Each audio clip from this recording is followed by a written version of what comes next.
هل تختلف الصلاة من مذهب إلى مذهب وأي المذاهب أصح في الصلاة المفروضة؟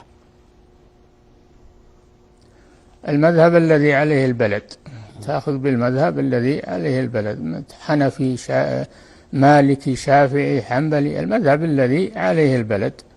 نعم. بسم اللہ الرحمن الرحیم. یہی سوال اگر کسی غیر مقلد عالم سے کیا جائے کہ ہمیں نماز کس طریقے پر پڑھنی ہے، تو سب سے پہلے تو اس کے چہرے پر ایک شیطانی مسکراہٹ آئے گی کہ واہ کتنا شاندار سوال تم نے کر لیا ہے، میں تو انتظار میں بیٹھا ہوا تھا کہ یہ سوال آئے میرے پاس اور میں اس کا جواب دوں. پھر وہ جواب میں یہ نہیں کہے گا کہ تمہیں حنفی طریقے کے مطابق نماز پڑھ لینی ہے، شافعی طریقے کے مطابق، جیسا کہ شیخ صالح الفوزان جو سعودی عرب کے مفتی اعظم ہیں اور ان غیر مقلدین کی جڑیں کاٹ رہے ہیں، ان کی جڑیں کٹ جاتی ہیں لیکن یہ مانیں گے نہیں.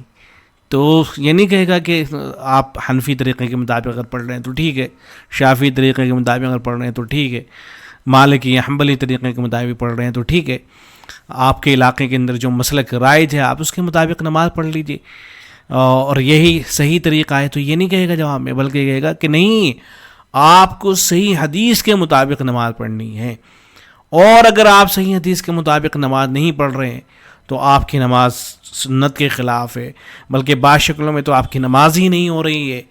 آپ امام کے پیچھے سورہ فاتحہ نہیں پڑھ رہے ہیں تو آپ کی تو نماز ہی نہیں ہو رہی ہے. یہ اس کا جو ہے جواب ہوگا. اور پھر صحیح حدیث سے مراد بھی وہ لے رہا ہوگا جن کو یہ لوگ جو ہے صحیح سمجھتے ہیں.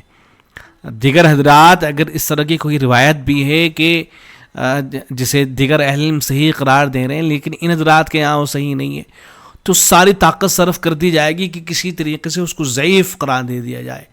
فلاں کا قول فلاں کا قول فلاں کا قول سنایا جائے گا کہ دیکھو یہ تو اس کو ضعیف کہتے ہیں، یہ تو ضعیف کہتے ہیں. تو موت آ جائے گی، لیکن کبھی کوئی غیر مقلد عالم اپنی زبان سے جملے بولنے کے لیے تیار نہیں ہوگا. تو اللہ رب العزت شیخ کو جزائے خیر عطا فرمائے کہ جو بیہودہ قسم کے لوگ ہیں، بدتمیز قسم کے لوگ جو بیٹھے ہوئے ہیں سوشل میڈیا پر اور آئے دن فتنہ مچا رکھا ہے ان لوگوں نے، ان لوگوں کا کام یہی ہے. ارے بھائی یہ جو غیر مقلدیت ہے سلفیت کے نام پر سعودی عرب سے اس کو پھیلایا گیا تھا، سعودی عرب کے علماء انہی کی اب بات سمجھ میں آ گئی ہے کہ کیوں امت کو انتشار میں مبتلا کرنا ہے، کیوں افتراق کے اندر امت کو جو ہے مبتلا کرنا ہے. بہت سے جو غیر مقلدین حضرات ہیں علماء ہیں ان کی بھی یہ بات سمجھ میں آ گئی ہے. لیکن ہمارے یہاں کچھ لوگ ہیں اس طرح کے کہ جو اپنے آپ کو اہل حدیث کہتے ہیں، سلفی کہتے ہیں، لیکن شب و روز کا ان کا کام یہی ہے کہ بس امت کو لڑا دو کسی طریقے سے، اور یہی کام کرنے میں وہ لگے ہوئے ہیں. تو ان حضرات کو سوچنا چاہیے کہ دیکھیں اتنا بڑا عالم ہے، سعودی عرب کے مفتی اعظم ہے، سب سے بڑے عالم دین، کوئی بھی اہل حدیث عالم ہوگا وہ جب ان کے سامنے ویڈیو جائے گی یا تو اس کی کوئی تعویل کر لے گا، وہ یہ بات تو کہے گا نہیں کبھی بھی، ظاہر ہے یہ کہتے ہو تو موت آ جائے گی اسے کہ بھئی آپ حنفی طریقے کے مطابق نماز پڑھ لیجئے، شافعی طریقے کے مطابق نماز پڑھ لیجئے، یہ کہتے ہوئے تو مر جائے گا، اس کا دم نکل جائے گا. لیکن ہاں اس کے کوئی نہ کوئی تعویل کرنے کی کوشش کرے گا، اس لیے کہ اگر شیخ صالح الفوزان کی برائی کرے گا تو سعودی عرب کے اندر انٹری نہیں ملے گی. تو اس لیے اس کی کوئی نہ کوئی تعویل کر لے گا کہ نہیں ہم کیا ان کے مقلد ہیں، یہ کہ ان سے اس طرح کا سوال کیا گیا تھا تو جواب انہوں نے اس طرح کا دے دیا، اس طرح کی باتیں کرے گا. لیکن جو بات صحیح ہے وہ کہنے کی جو ہے کبھی جرأت نہیں کرے گا.